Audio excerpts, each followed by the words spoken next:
I'm going to give a legacy of love.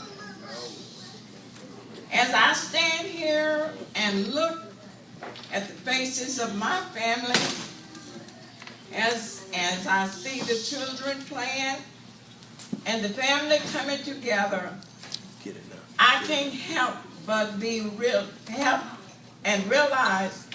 how grateful and thankful I am to have lived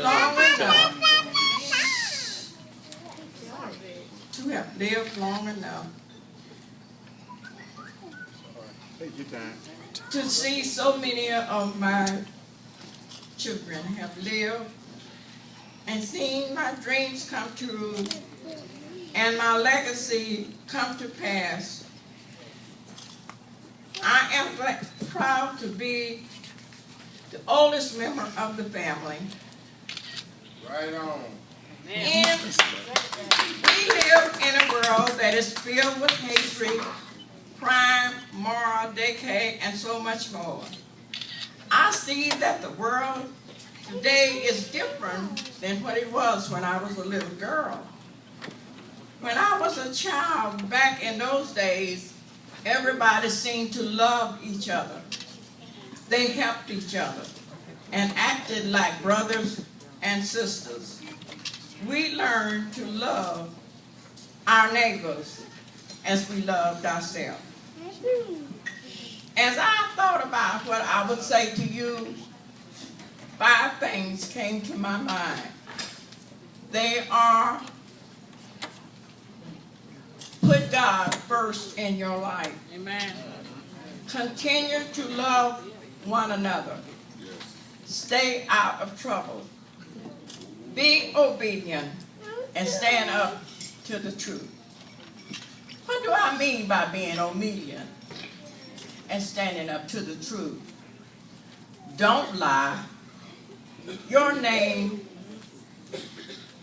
and your reputation is all you have.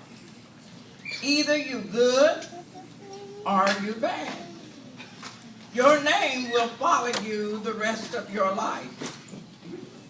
A good name is better be chosen than great riches. Your name will help you get a job. It will help you to stay out of trouble. It will help your neighbors.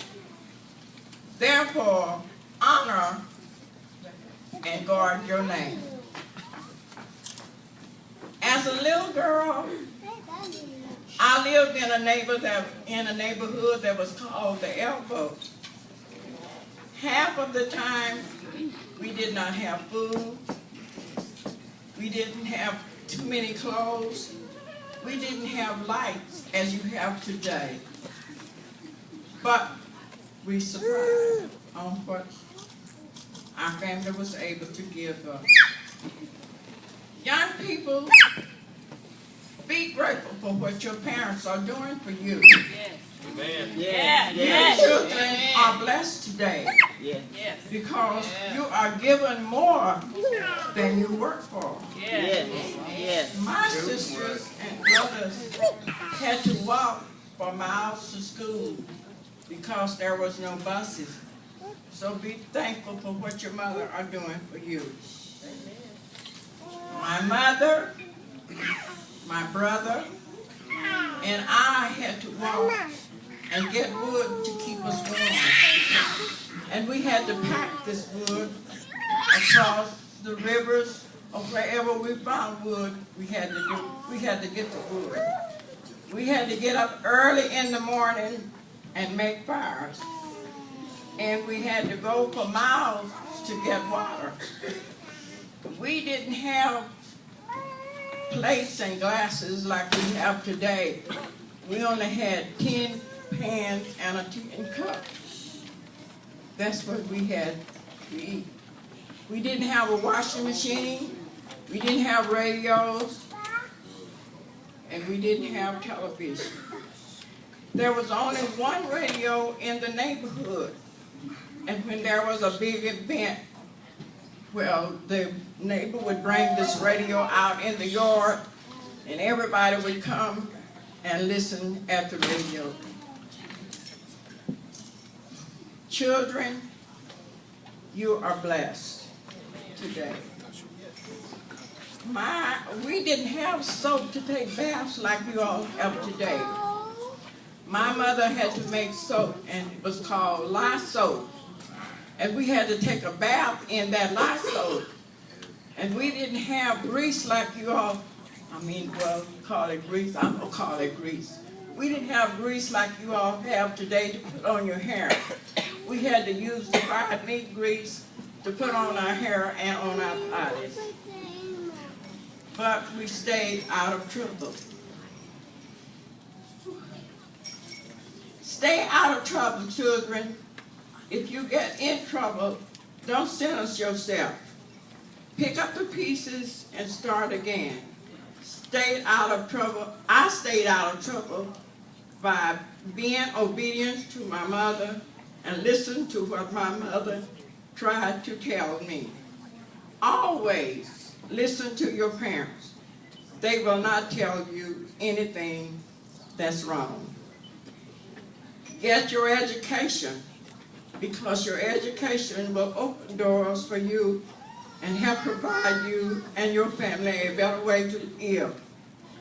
And because of your forefathers and mothers worked so hard, suffered, sacrificed, and prayed for you to have the right to be educated. But if you don't hear anything that I have to say, remember to put God first in your life. Learn how to pray and serve the Lord with all your heart and soul and mind. And lead not to your own understanding, but in all your ways acknowledge Him, and He will direct your path. My prayers is that the Dolittle family reunion will continue on for years and years. I love you all, and may God bless each and every one.